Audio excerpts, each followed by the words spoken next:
नमस्कार भाइयों। आज हम जिस कहानी के बारे में आपको बताने जा रहे हैं, एक इतनी छोटी सी मासूम लड़की की कहानी है कि आपके भी आंसू आ जाएंगे। हमारे लखीमपुर में एक जगह पड़ती है मजनी। वहाँ पे एक फैमिली थी, उनकी बेटी थी 12 साल की करीब, और ये घटना है 2012 की। बहुत गरीब होने की वजह से पीछे दीवार नहीं थी और पीछे खेत थे।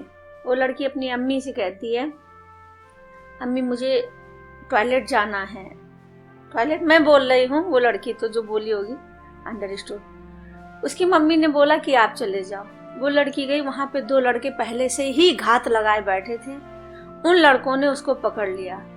एक लड़के ने उसके साथ जबरदस्ती किया, रैप किया उसके साथ। तो उसकी मम्मी को इधर लगा कि बिटिया को बहुत देर हो गई, तो वो भी आए। तो देखा दूसरा लड़का उसके साथ हैवानियत कर रहा था और पहला लड़का रिवॉल्वर लिए खड़ा था। उसकी माँ हाथ पैर जोड़ती रही, लेकिन उन लोगों ने अपनी हवस मिटाई।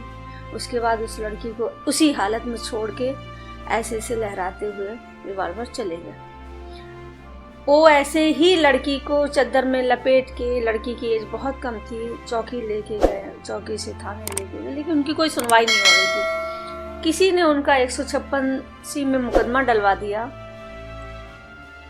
तो जब लड़की का बयान 2013 में होने वाला था, उसी समय फिर लड़की किडनैप हो गई जुलाई में। कितने लोगों ने किया वो हम बाद में बताएंगे। अभी तो लड़की किडनैप हो गई। अब लड़की को ढूंढा जा रहा है। उसमें कुछ छुटभैया नेता भी थे, जिनकी वजह से सुनवाई नहीं हो पा रही थी। लड़की के माँ बाप ढूंढते ढूंढते 2015 में किसी ने उनको मेरा नंबर दे दिया। वो लोग मेरे पास आए। उसमें हमारी गाड़ी का एक्सीडेंट हो चुका था, तो मैं थोड़ा डिस्टर्ब थी कि अब मैं फील्ड वर्क कैसे करूँगी। तो मैं अपने घर में बाहर ही बैठी थी कुर्सी डाले, तब तक वो लोग आए। उन लोगों ने अपनी पूरी बात जब मुझे बताई, तो मैंने कहा ठीक है देखेंगे। वो चले गए। ठीक 15 दिन के बाद वो अपनी मिसेस को लेके आए। जब मैंने उनकी मिसेस को देखा तो मुझे लगा कि इसका मतलब ये मिसेस इतनी खूबसूरत है, तो बिटिया भी ऐसी खूबसूरत होगी इनकी। वो ऐसे करके दुपट्टा मेरे आगे फैला दी और बोले हमारी बिटिया को बचा लो दीदी जी। हमने कहा ठीक है देखते हैं। फिर हमने मजगई चौकी में, उसमें एक ईसाई थे, मोहम्मदन ही थे। मैंने उनसे कहा कि आपके पर्दे के अंदर जो एक छोटा सा दिल धड़क रहा है, उसको मद्देनजर रख के बता दो लड़की कहाँ है। तो उन्होंने कहा मैडम मजगई साइड में ढूंढिए बच्ची को, सॉरी चिन्हट साइड में आप ढूंढिए, लड़की मिल सकती है। शाम को उनका ट्रांसफ़र हो गया, तो उनका फिर मेरे पास फ़ोन आया। बोले मैडम देखा, मुझे मेरा उसका फल मिल गया। मैंने तो आपको इतना ही बताया कि लखनऊ साइड में ढूंढिए और मुझे उसका इनाम मिल गया। हमने उन लोगों को बुलाया, उनसे कहा सत्तू वत्तू जो भी आपके पास है उसको आप बांध लीजिए, हम कंटिन्यू आपके साथ नहीं रह पाएंगे। हाँ, कुछ लोग हमारे आपके आगे पीछे रहेंगे और आप लखनऊ चले जाइए। वो लोग सामान लिए, एक बच्चा और पति पत्नी, 3 लोग लखनऊ चले गए। लखनऊ मैंने कहा चिन्हट में जो भी नई बिल्डिंगें बन रही हैं, अपार्टमेंट, सारे आप ढूंढिए। ढूंढते ढूंढते 15वें दिन जैसे ही वो एक गली से निकले, तो एक लड़की ऊपर से भागती हुई आ रही, अम्मी अब्बू मुझे बचा लो बचा लो। उन लोगों ने मुझे फ़ोन किया। मैंने कहा अब आप रोड की तरफ पहले भागो, मेन रोड पे आओगे तो वहाँ आपके साथ कोई बदतमीजी नहीं कर पाएगा, छीना झपटी नहीं कर पाएगा। हमने कहा कोई भी टैक्सी की गाड़ी देखी, मेरी बात कराओ। एक टैक्सी की गाड़ी रुकी। मैंने कहा उसको फ़ोन दो। मैंने जब उससे बात की, मैंने कहा भाई तू लखीमपुर तक का कितना लेगा? तो उसने बताया। मैंने कहा मैं 500 रुपये एक्स्ट्रा दूंगी, लेकिन जब तुम लखीमपुर आ जाओगे तब दूंगी, इनके पास पैसा नहीं है। वो मान गया और लेके आ गया। जब वो यहाँ आया तो यहाँ से गाड़ी बदल दी हमने, उसको पैसा दे दिया और विदा कर दिया। मैंने फिर पलिया थाने फ़ोन किया। मैंने कहा ऐसा है, 2.5 साल से आप जिस बच्ची को बरामद नहीं कर पाए, उस बच्ची को मैंने बरामद कर लिया है और आप उसका 161 का बयान करवा के आप उसको लखीमपुर भेज दो मेडिकल के लिए। वो लड़की जब पलिया पहुंची, उसके बाद वहाँ से एक महिला कांस्टेबल थी, नाम नहीं लूँगी उसका, उसको उसके साथ भेज के हॉस्पिटल के लिए भेजा। और बराबर उसको वो लड़की डरा रही है, महिला कांस्टेबल, इतना पैसा मुझे दो और इसको नारी निकेतन भेज देंगे, ये हो जाएगा, वगैरह वगैरह वगैरह। मैंने, वो लोग मुझे जैसे एक जगह चाय पीने के लिए रुके, तो उन्होंने मुझे फ़ोन किया। बोले दीदी ऐसी। मैंने कहा बिल्कुल चुप, कीप क्वाइट, साइलेंट, कुछ नहीं बोलेंगे, आप चुपचाप यहाँ पहुँचिए, उसके बाद हम आपसे बात करते हैं। वो लोग जैसे ही अस्पताल पहुंचते हैं, मैं इधर से पहुंच गई, ऑटो से मैं पहुंची और 2-3 पत्रकार भाइयों को लिया। मैंने पूछा ये लड़की किसके पास रहेगी? तो बोले लड़की नारी निकेतन जाएगी। मैंने कहा क्यों? लड़की मैंने बरामद करी है तो लड़की मेरे पास रहनी चाहिए।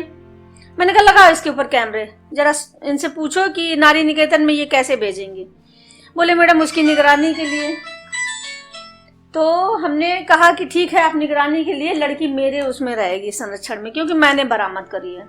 जब 164 का बयान का नंबर आएगा मैं करवाऊंगी, आपकी जो जिम्मेदारी है वो आप करो। मैंने लड़की का डॉक्टरी करवाया, मेडिकल करवाया, तो वो डॉक्टर भी हंसने लगी।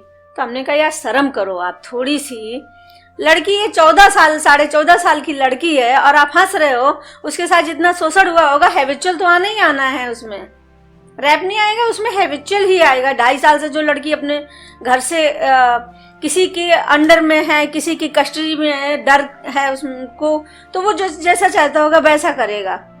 वो शांत हो गए, बोले सॉरी यार रितु। उसके बाद लड़की को लेके हम घर चले आए अपने, उसके मम्मी पापा एक बच्चा और वो लड़की को लेके हम घर चले आए। दूसरे दिन हमको उसका एक्सरे वगैरह करवाना था, हम उसको गए एक्सरे वगैरह करवाया। उसके बाद सीधे कचहरी पहुंच गए हम। उन लोगों को सबको पता हो गया कि लड़की बरामद हो गई, अब इसमें कई जेल जाएंगे। छुटभैया नेता सपा सरकार थी उस समय, नाम नहीं बोलना चाहिए था, लेकिन जब 2015-16 गए तो आप लोग आइडिया लगा सकते हो। छुटभैया नेता थे, उन लोगों ने पूरा पुलिस से सांठ-गांठ थी उनकी। उन लोगों ने कहा कि ठीक है ऐसा है, रितु मैडम अपने यहाँ बच्ची लेके गई हैं, अगर बच्ची वहाँ से उठ जाएगी तो उनके ऊपर मुकदमा ठुक जाएगा और आप लोग सेफ जोन में आ जाओगे। हम लड़की का एक्सरा वगैरह कराए, उसके बाद हम अपने तखत पे चले गए।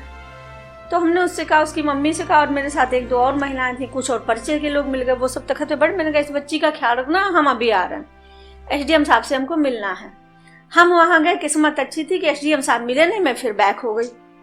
जब मैं बैक हुई तो थोड़ी दूर पे खड़ी हो गई, देखा लड़की रो रही है तो मैं वहीं खड़ी हो गई। कम से कम 60-70 कदम की दूरी पे मैं खड़ी हूँ। मैं देख रही लड़की क्यों रो रही, 2 लड़के खड़े अजनबी, क्या मतलब थोड़ा दूरी पे। तो मैंने उधर से एक को बोला, मैंने क्या बोले ये लड़की उठाने आ गए। मेरे तो रोंगटे खड़े हो गए, आसपास कोई वकील नहीं, क्या किया जाए। मैं उनके पास पहुंची, मैंने कहा दोनों का बच्चों से पूछा, मैंने कहा क्या बात है, यहाँ क्या करने आए? वो लड़के हकलाने लगे, तब तक 3 लड़के और आगे, अब वो 5 हम अकेले। तो मैंने दोनों का सर पकड़ा, वो आपस में लड़ाई। मैंने कहा यहाँ पे क्या कर रहे हो ये बताओ। वो 3 मेरे ऊपर टूट पड़े। अब मुझे कहाँ से शक्ति आई मुझे नहीं पता, इतना मारा मैंने, उन 5 को मारा। तब तक बहुत सारे लोग इकट्ठा हो गए, सबने बचाया, सबको कहानी कुछ पता नहीं थी तो उसको भगाया। वो वीडियो भी था, तो ऐसे ऐसे भगाते हुए देखा कि वकील का भाग जाओ भाग जाओ। बाद में जब सारी कहानी है तो सब कहते हाँ 5 के 5 बदमाश पकड़ जाते तो, लेकिन चलो कोई बात नहीं। अमर उजाला में मेन पृष्ठ पे निकला लड़की का, पूरा आधा पेपर भरा था उस बच्ची के बारे में। कोतवाल साहब भी शायद मुझे बहुत अच्छे से जानते नहीं थे, उन्होंने मुझे फोन लगाया और बहुत तेज आवाज में बोला, मैडम किसने कहा था कि आप उसको कचहरी लेके जाओ? मैंने कहा चुप, मैंने कहा एकदम साइलेंट। तेज आवाज मुझे भी आती है, 2.5 साल में एक बच्चा बरामद कर नहीं पाते हो, और 1 घंटे में जासूसी बहुत जबरदस्त कर दी कि वहां पे तखत पे है लड़की उठा लो। मैंने कहा खुला चैलेंज कर रही हूँ तुम लोगों को, लड़की मेरे साथ रहेगी जब तक 164 का बयान नहीं हो जाएगा, और मैं मेरे घर से 7 बजे निकल जाऊंगी और शाम को 7 बजे से पहले घर में नहीं घुसूंगी और गेट में ताला नहीं लगाऊंगी। आप लोगों की औकात हो तो मेरी गली में घुस के दिखा दो आप। कोतवाल साहब नॉर्मल हो गए, डर गए, और मैंने कहा लड़की को खरोच आ गई तो मुझसे बुरा कोई नहीं होगा। लड़की की डॉक्टरी होगी, डॉक्टरों से मैंने बहुत जल्दी करके 3 दिन में ही मैंने उसका मेडिकल रिपोर्ट ले लिया। 164 का बयान हुआ, उस दिन भी मुझे पूरा फोर्स लगाना पड़ा। तो लड़की ने जो बयान दिया कि लड़की जब दोबारा 164 का बयान होने वाला था तो लड़की को 5 लोगों ने किडनैप किया। वो एक छुटभैया नेता थे, उनके घर लेके गए, वहां उसके साथ 5 दिन सामूहिक दुष्कर्म हुआ। उसके बाद उस लड़की को एक गांव है वहां पे बेच दिया गया। वहां 15 दिन तक कंटिन्यू 2 लोगों ने उसके साथ दुष्कर्म किया और ताले में रखते थे उसको। उसके बाद उस लड़की को बाराबंकी में बेच दिया। एक ठेकेदार लेके गया जो दिन भर उससे काम करवाता था और रात भर उसके साथ शोषण करता था।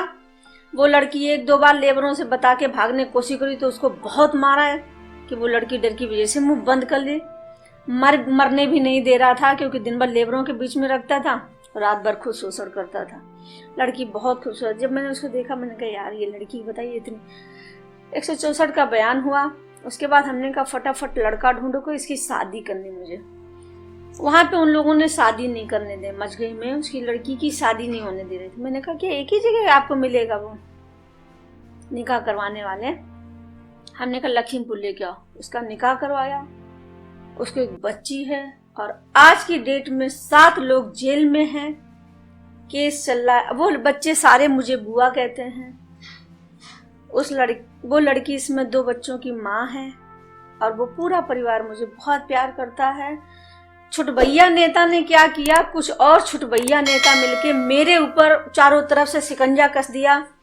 हमारे यहाँ पे एक विधायक जी थे, नाम नहीं लूंगी, अब वो नहीं है, ऊपर वाला उनकी आत्मा को शांति दे। उन्होंने कहा बेटा उसको छोड़ दे। मैंने कहा अंकल मैं कुछ नहीं कर सकती क्योंकि मुझे उस बच्ची में मेरी बेटी दिख रही है।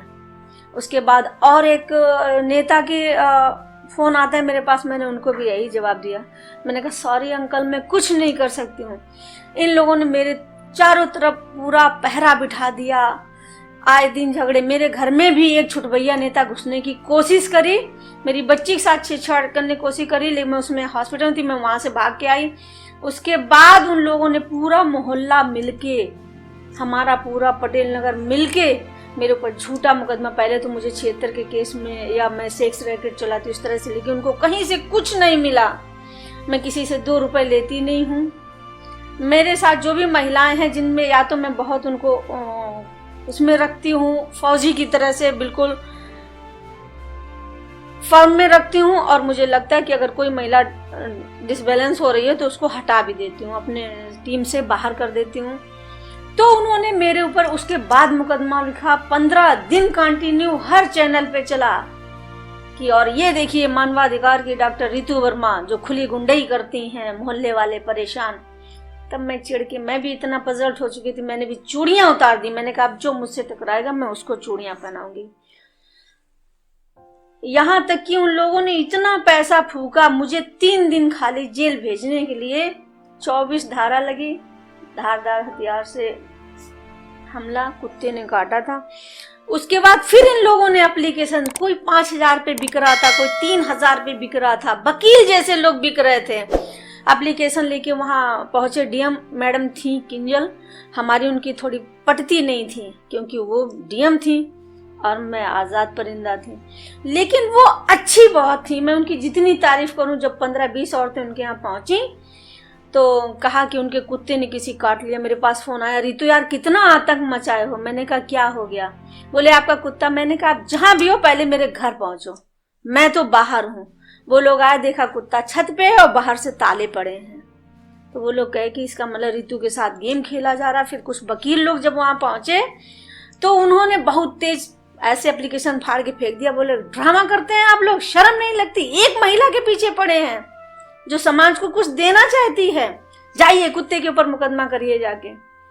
उनको भगा दिया तो वो लोग थोड़ा शांत हुए। उसके बाद मेरे ऊपर मुकदमा तो था ही था। मैं कोर्ट जाती तो बहाने से कैसे, क्योंकि मेरे 2-3 साथियों के साथ इस तरह हो चुका था कि पहले टालते रहे और बाद में 3 दिन के लिए सैटरडे संडे पड़ गया। तो मैं आने में सीधे हाई कोर्ट भाग गई। हाई कोर्ट से मैं जीत के तो मैं फिर वापस आई। एनबीडब्ल्यू वगैरह सब कुछ हो गया था, लेकिन सत्य की ही लास्ट में विजय हुई। मैंने ये देखा, मैं परेशान थोड़ी रही, लेकिन लास्ट मैं जीती। आज वो सब के सब जेल में सड़ रहे हैं। अभी 2-3 जो बाकी हैं छुटभैया नेता, उनको भी कोई नहीं बचा पाएगा क्योंकि बयान वगैरह सब कुछ हो चुका है। अब ऊपर वाले पे छोड़ दिया, लेकिन वो है तो उसने इस केस में भी मुझे जीत दिलाई। नमस्कार। अगर आपको ये कहानी अच्छी लगी हो तो सब्सक्राइब जरूर करिए और मुझे कमेंट जरूर करिए।